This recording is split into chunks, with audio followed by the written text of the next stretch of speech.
세상과 벗하지 말라라는 제목으로 함께 하나님 말씀 나누겠습니다. 혹시 여기 계시는 우리 성도님들 가정에서 혹시 싸우시나요? 네. 네. 그러면 혹시 친구들하고도 좀 싸우시나요? 네. 네. 안 싸우실 줄 알았는데 다들 막 너무 쉽게 이제 막 가정에서 싸우신다 막 이러고 얘기하시니까. 그러면 왜 싸우세요? 살아가니까. 네. 살아가니까 싸우시나요? 네. 네. 음, 네. 관심이 있어서 싸우시기도 하고 그러지만 그 싸우는 이유들을 좀 돌아보면요. 아, 그 안에 근본적인 문제가 있다는 것을 좀 돌아보게 됩니다. 우리가 사랑하는 사람과 결혼했잖아요. 그리고 자녀들을 뭐라고 얘기해요? 눈에 넣어도 아프지 않는 우리 딸, 아들 이렇게 얘기하잖아요. 거짓말이라고요? 네. 네. 거짓말인 줄은 몰랐습니다. 진짜인 줄 알고. 네. 네. 친구도 이게 나이가 같아서 그 친구 말고요. 우리가 얘기하는 베스트 프렌드. 그러니까 베프요, 베프. 베프가 여기에 계시는 우리 성도님들 이만큼의 살아가는 그 시간 동안에 친구가 된다면 베프라면 정말 간슬게 다 내어줄 정도로 굉장히 친밀한 관계에 있는 그 친구들일 건데 그런데 왜 싸울까요? 네, 이렇게 묻는 저도 싸웁니다. 네, 여러분 그렇게 생각하시죠? 싸울 것 같죠? 집에서도 네, 친구와도 네, 싸웁니다. 그래서 항상 이런 말씀 지난 시간에도 제가 말씀 나눌 때 말의 힘이라는 말씀으로 함께 나눌 때도 그렇지만 오늘 말씀도요. 함께 나눠가기가 참 쉽지 않아요. 왜냐하면 저부터가 그 안에 말씀이 나를 지적하는 그 말씀 안에서 네, 굉장히 마음의 가책을 많이 느끼기 때문에 그렇습니다. 오늘 말씀에서는요. 그 싸우는 이유, 싸움에 대한 이 부분들을 왜 싸우는지를 말씀하는데 싸우는 이유를 육체의 정욕 때문이라고 얘기를 합니다. 자, 육체의 욕심, 육체의 욕심 이걸 두 글자로 딱 줄이면 네, 정욕 이렇게 얘기를 할 수 있을 건데요. 2절 말씀에 이렇게 말씀합니다. 너희는 욕심을 내어도 얻지 못하여 살인하며 시기하여도 능히 취하지 못함으로 다투고 싸우는도다. 욕심이 끝모르고 커거하니까 시기하는 것이고 싸우는 것이고 또 심지어 무엇까지 한다라고 말씀에 적혀 있냐면 살인까지 한다라고 말씀하고 있습니다. 실제로 살인하는 것을 포함하는지는 모르겠어요. 그런데 제가 볼 때는 3장 말씀에 이어서 3장 말씀에서 말의 힘에 대해서 말씀드렸는데 우리는 말로도 사람을 죽일 수가 있습니다. 그래서 그 말씀 말로도 사람을 죽일 수 있다는 것을 기억하면서 마태복음 5장 21절에서 22절 산상수훈 말씀에 이렇게 말씀하거든요. 제가 읽어드릴게요. 옛사람에게 말한 바 살인하지 말라. 누구든지 살인하면 심판을 받게 되리라 하였다는 것을 너희가 들었으나 나는 너희에게 이르노니 형제에게 노하는 자마다 심판을 받게 되고 형제를 대하여 나가라 하는 자는 공회에 잡혀가게 되고 미련한 놈이라 하는 자는 지옥불에 들어가게 되리라 라고 예수님께서 천국 백성들을 가르치시면서 말씀하십니다. 그런데 그럼에도 별의 별 여러 가지 방법들을 다 써서라도 우리는 무엇을 하냐면 내가 원하는 것을 얻으려고 한다는 것입니다. 왜요? 욕심 때문에. 그래서 애들을 잡지 않습니까? 네. 왜냐하면 욕심 때문에요. 잘 생각해 보세요. 부모님의 욕심 때문에 애들을 잡습니다. 사람들이 왜 싸우냐면요. 이해관계가 부딪히니까 싸워요. 왜냐하면 욕심 때문에 싸운다는 거죠. 내가 원하는 것과 그들이 원하는 것, 그것이 충돌하면 싸움으로, 다툼으로 나타나게 되는 것입니다. 야고보서 1장에서 이렇게 말씀합니다. 야고보서 1장 1절에 1장 14절에서 15절 말씀 한번 띄워 주시면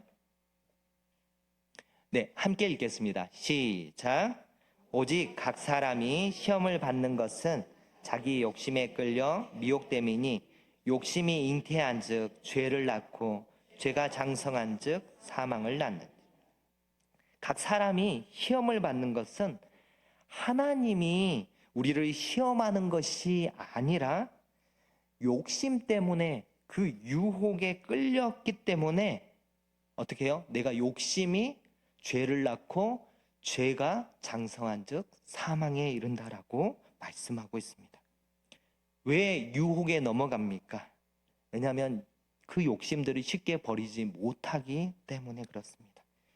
내 욕구가요, 어떤 부분에서는 무엇보다도 가장 우선순위에 있기 때문에 쉽게 욕심을 버리지 못하는 것입니다. 그런데 이 욕심이라는 문제가 여기서 끝나지 않습니다. 말씀을 계속해서 읽어가면 2절, 3절에 이렇게 말씀합니다.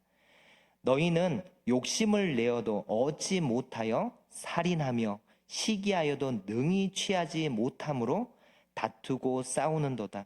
너희가 얻지 못함은 구하지 아니하기 때문이요 구하여도 받지 못함은 정욕으로 쓰려고 잘못 구하기 때문이라. 자, 욕심으로 인해서 싸움과 다툼만 일어나는 것이 아니라 무슨 일이 일어나냐면 기도가 막혀버려요. 너희가 얻지 못함은 구하지 아니하기 때문이요. 왜 구하지 않을까요? 이게 왜 이 구하지 않게 되냐면 뭔가 내가 얻고 싶은 게 있어요. 그런데 그 마음이 욕심으로까지 커져버리니까 이것을 하나님 앞에 들고 가지를 않습니다. 왜 들고 가지 않냐면 내가 이것을 얻을 수 있는 능력이 있다고 생각하니까 그래요. 하나님 앞에 들고 가면 기다려야 되거든요. 하나님이 주실 때까지 기다려야 돼요. 그런데 이 정도는 내가 할 수 있어. 내가 능력이 돼. 라고 하니까 기도할 생각 안 합니다. 이 정도는 내가 할 수 있으니까 일단 기도 생각 안 하고 욕심이 생기면 일단 내가 하고 봅니다.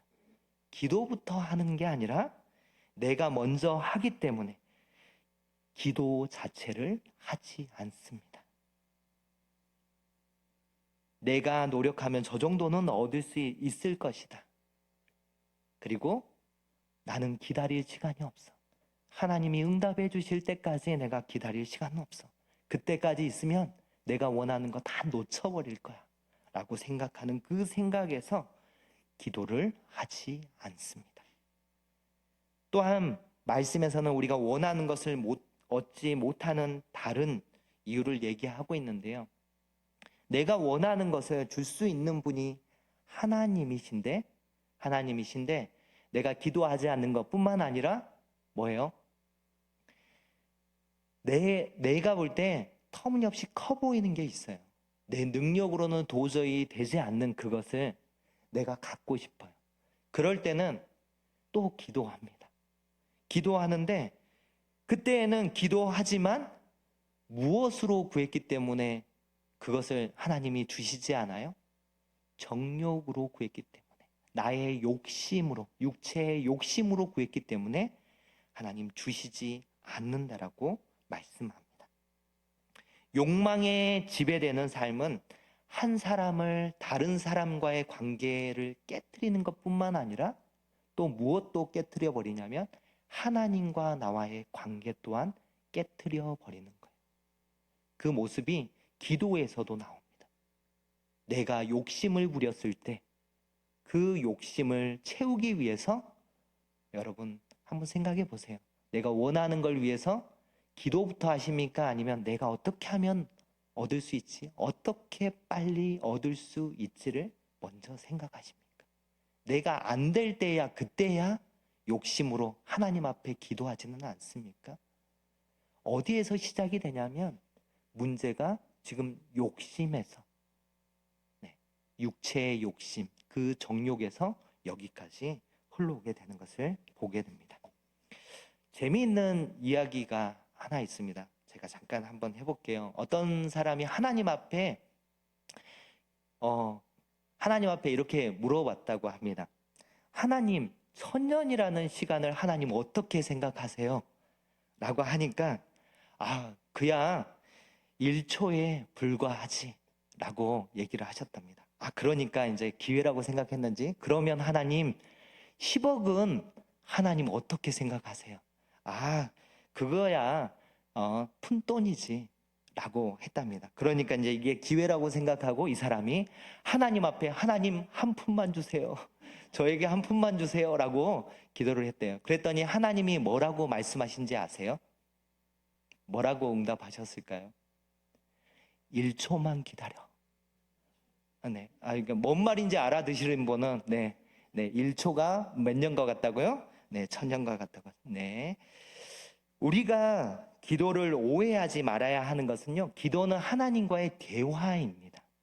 대화일 뿐만 아니라 또한 기도는 그 대화 속에서 하나님의 뜻을 알아가는 시간이 되어야 돼요. 사무엘서 딱 시작할 때 1장, 2장에 누구 이야기가 나오냐면요, 한나 이야기가 나와요. 그 사무엘서를 시작할 때 한나 이야기가 그냥 애를 낳지 못해서 애가 생기지 않아서 기도했는데 애가 생겼다, 이것만을 말하려고 이 말씀이 있을까요? 아니요, 그렇지 않습니다. 사무엘서를 시작하면서 그 1장, 2장에 그 한나의 그 이야기를 통해서 하시고자 하는 말씀은 뭐냐면요, 한나는 그 시간을 통해서요, 무엇을 알았냐면 하나님의 마음을 알았어요. 또한 이스라엘을 향한 하나님의 뜻을 알았어요. 하나님이 어떤 뜻을 갖고 있는지를 기도하는 중에 알게 됐다고요.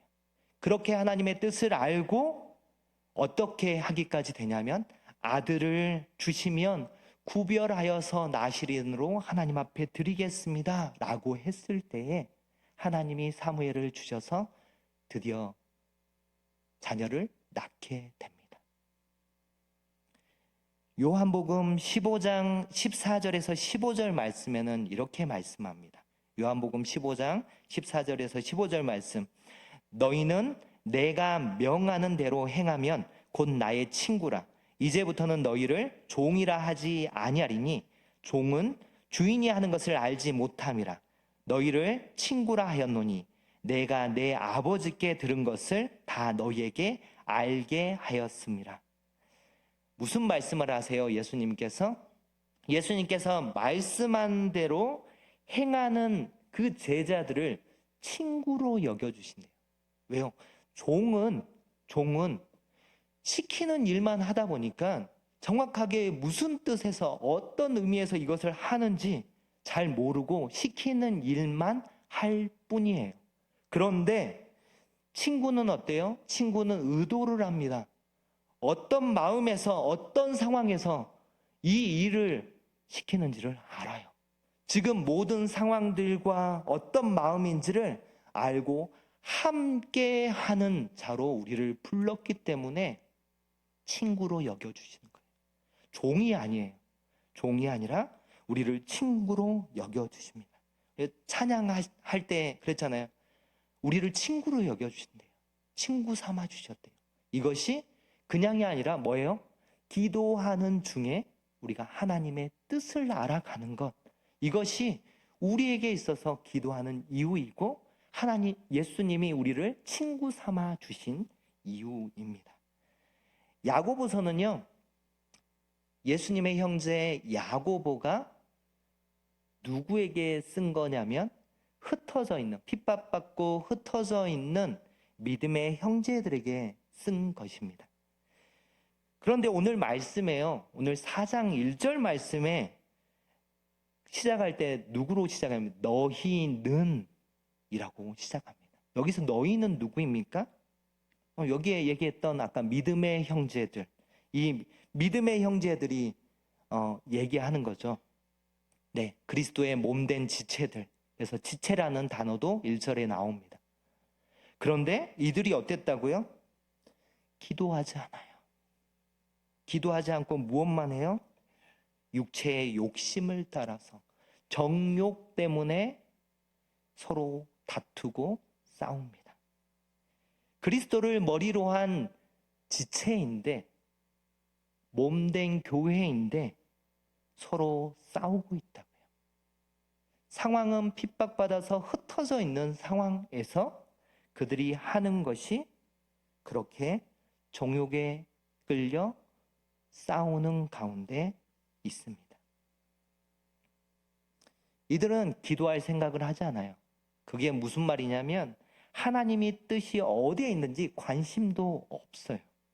오직 내 욕심을 채우는 것에 초점이 가 있어서 그래서 오히려 원하는 것을 얻지 못하고 오히려 계속해서 성도 간에 다툼이, 싸움이 있습니다. 그래서 성도 간의 관계가 깨어지고 심지어 하나님과의 관계가 깨어져 버리는 것입니다. 이런 교회의 모습을 보면서 이 야고보는 안타까운 마음으로 호통을 치면서 말씀합니다. 그게 4절 말씀인데요. 4절에 가늠한 여인들아, 세상과 벗된 것이 하나님과 원수됨을 알지 못하느냐? 그런즉 누구든지 세상과 벗이 되고자 하는 자는 스스로 하나님과 원수되는 것이니라. 가늠한 여인들아. 여기서 가늠한 여인들은요, 이 교회 안에서 여인들이 가늠했다 이 얘기를 하는 것이 아닙니다. 여기서 가늠한 여인들은요, 신랑 되신 예수 그리스도, 그 신랑 되신 예수 그리스도 앞에서 거룩한 신부로 살아가야 될 이 교회가, 우리 그리스도인들이 그렇게 살아가지 못하는 그 모습을 지적하면서 얘기하는 게 가늠한 여인들아 하고 호통치면서 얘기를 하는 거예요. 그런데 이 얘기가, 이 호칭이 여기만, 이 가늠한 여인들아 이 얘기만 있는 것이 아니라 8절에는 어떤 호칭을 써요? 죄인들아, 두 마음을 품은 자들아. 이렇게 지금 야고보가 교회를 향해서 호통치면서 얘기를 하고 있는 거예요. 세상과 친구가 되는 것은 하나님과 원수되는 것인데 지금 욕심에 끌려서 세상 사람들과 별반 다름없이 그렇게 다투고 싸우고 있는 그 가운데 있는 것을 보고 지금 호통치고 있는 것입니다. 그리고 5절에 이제 뭐라고 얘기를 합니까? 5절에 너희는 하나님이 우리 속에 거하게 하신 성령이 시기하기까지 사모한다 하신 말씀을 헛된 줄로 생각하느냐라고 말씀합니다. 이 말씀이 조금 어렵습니다. 이게 이 구절을 해석하는 여러 이제 학자들도요, 이게 난해 구절로 생각을 해서 성경학자들도 따로 좀 분류를 해놓고 여러 의견들이 갈리기는 하지만 다 설명드릴 수는 없고, 제가 이제 좀 찾아보면서 여러 가지 보면서 이 성경 번역본 중에서 그래도 이 부분을 잘 해석한 게 새 번역본인 것 같아요. 그래서 새 번역본을 좀 준비했는데요. 야고보서 4장 5절 말씀 새 번역본으로 함께 읽도록 하겠습니다. 함께 읽겠습니다. 시작. 하나님께서는 우리 안에 살게 하신 그 영을 질투하실 정도로 그리워하신다라는 성경 말씀을 여러분은 헛된 것으로 생각합니까? 여기에서 우리가 지금 하고 있는 개역개정 안에서는 주어를 성령으로 삼았는데 여기 말씀에서는요, 하나님께서 하나님을 주어로 삼았습니다. 그리고 목적어를 성령이 아니라 여기에서 피뇨마 자체를 그냥 그 영으로 했어요. 그 영을 이라고 해서 목적으로 삼고 이것을 질투하시는 하나님으로 이렇게 얘기를 하고 있습니다. 하나님께서 사람을 창조하실 때 불어넣어 주셨던 그 생기, 영을 하나님이 질투하신다라고 하십니다.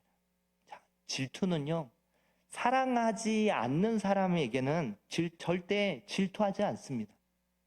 관심 없어요. 그런데 사랑하기 때문에 질투하시는 것입니다. 하나님은 나를 사랑하시는데 나는 어떻게 해요? 계속 다른 거에 관심을 갖고 있어요. 계속 다른 것만 바라봐요. 내가 다른 것을 더 사랑해요. 그래서 하나님이 질투하신대요. 십계명에서 1계명부터 4계명의 말씀을 예수님이 어떻게 요약해서 말씀하시죠? 네, 주 너의 하나님을 사랑하라 라고 딱 한마디로 이렇게 말씀하십니다. 하나님의 백성에게 주신 율법 중에서 가장 먼저 주신 그 세상의 신은 오직 하나밖에 없다.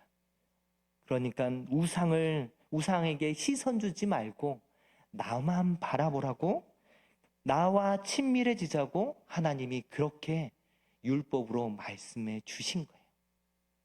주 너의 하나님을 사랑하라. 그런데 우리가 어때요? 우리는 계속 세상과 친구하면서 하나님의 질투를 계속해서 유발하고 있습니다. 그렇게 우리가 실제로 세상과 벗하면서 하나님을 적대합니다. 하나님의 원수가 되어서 하나님의 말씀을 무시합니다. 하나님의 말씀은 하나님의 생각을 반영하고 있기 때문에 세상을 사랑하여서 하나님과 원수된 사람들을 어떠냐면 하나님의 말씀에 신경도 쓰지 않게 되는 거예요. 그래서 야고보는 말합니다. 아까 어떻게 호통친다고요? 가늠한 여인들아, 세상과 벗된 것이 하나님과 원수됨을 알지 못하느냐라고 그렇게 호통치면서 말씀하시는 겁니다. 그런데 말씀이 여기서 끝나지 않죠. 그럼에도 불구하고 하나님께서는 우리를 사랑하세요. 그래서 우리를 포기하지 않으시고 큰 은혜를 주십니다. 6절 말씀에 이렇게 말씀하시죠. 그러나 더욱 큰 은혜를 주시나니 그러므로 일렀으되 하나님이 교만한 자를 물리치시고 겸손한 자에게 은혜를 주신다 하였느니라. 하나님께서 우리에게 기회를 주세요. 지금 기회를 주고 계시는 거예요. 지금 그 교만한 삶을 버리고 겸손의 자리 가운데로, 겸손의 모습으로 하나님 앞에 나아오라고 말씀하고 있습니다. 저희가 여기 올려놨던 그 하얀색 꽃 있고 막 앞에 올라오실 때 그렇게 좀 보실 수 있을 건데요. 그게 이제 펜지 꽃이라고 해요. 그 중에서 이제 저희는 하얀색이 있었는데, 네. 제가 여기에 이제 이야기가 하나 있더라고요. 하나 읽어드리겠습니다. 어느 나라에 정원을 무척 아끼고 사랑하는 왕이 있었습니다. 이 왕은 정원에 있는 모든 나무, 풀, 꽃 하나하나를 정성으로 가꾸었습니다. 그러던 어느 날 왕이 아침에 정원을 나가보니 모든 나무들과 꽃들이 시들어 있는 것이 아니겠습니까? 왕은 문 옆에 서 있는 떡갈나무에게 그 이유를 물었습니다. 떡갈나무야, 무슨 일이 있었니? 도대체 왜 다들 시들어 있지? 떡갈나무가 대답합니다. 나무들이 서로 자기가 다른 나무보다 못하다고 실망하고 있어요. 소나무는 자신이 포도나무처럼 열매를 맺지 못한다고, 포도나무는 복숭아나무처럼 똑바로 서서 열매를 맺지 못한다고 낙담하고 있습니다. 또 제라니움은 라일락처럼 날씬하지도 못하고 향기도 없다고 불평입니다. 그런데 모두 시들어 있는 중에도 유독 생기 있고 아름다운 꽃이 하나 있었습니다. 그 꽃은 바로 펜지였습니다. 여러분이 보시고 계시는 그 꽃, 네, 펜지입니다. 펜지는 꽃의 색깔에 따라서 꽃말이 다른데 그곳에 아마 흰색 펜지가 있었던 것 같아요. 왕은 그 꽃에게 물었습니다. 펜지야, 꽃말이 마음의 평화이거든요. 펜지야, 다들 슬픔 속에서 시들어가고 있는데 너는 작은 꽃이지만 꿋꿋하게 자라는 것을 보니 짐의 마음이 매우 기쁘구나. 네, 고맙습니다. 저는 원래 볼품없는 꽃이잖아요. 하지만 왕께서 떡갈나무와 소나무 그리고 복숭아나무 혹은 라일락을 원하셨다면 저를 뽑아버리고 그들을 심었을 것이라는 것을 알아요. 왕께서 저를 여전히 두신 것은 저를 보시면서 마음의 평화를 느끼기 위함이라는 것도 알죠. 그래서 저는 왕께서 저를 보시면서 마음의 평화를 느끼시도록 최선을 다해야겠다고 결심했어요. 왕은 이후로 더욱 펜지꽃을 아끼고 사랑했습니다. 이 우화에서 교훈으로 주는 것이 무엇이냐면, 겸손한 사람은 어떤 외적인 악조건 속에서도 자신의 마음의 평화를 지켜간다는 것. 나 자신뿐만 아니라 이웃에게도 이 평화의 마음들을 전해주는 삶을 살아간다는 이야기를 하고 있습니다. 앤드류 머레이 목사님이요, 그 책 겸손이라는 책에서 이런 말씀이 있습니다. 말씀 한번, 좀 길입니다. 좀 긴데요. 제가 한번 읽어볼게요. 한번 눈으로 한번 따라와 주세요. 겸손이란 마음의 고요함이다.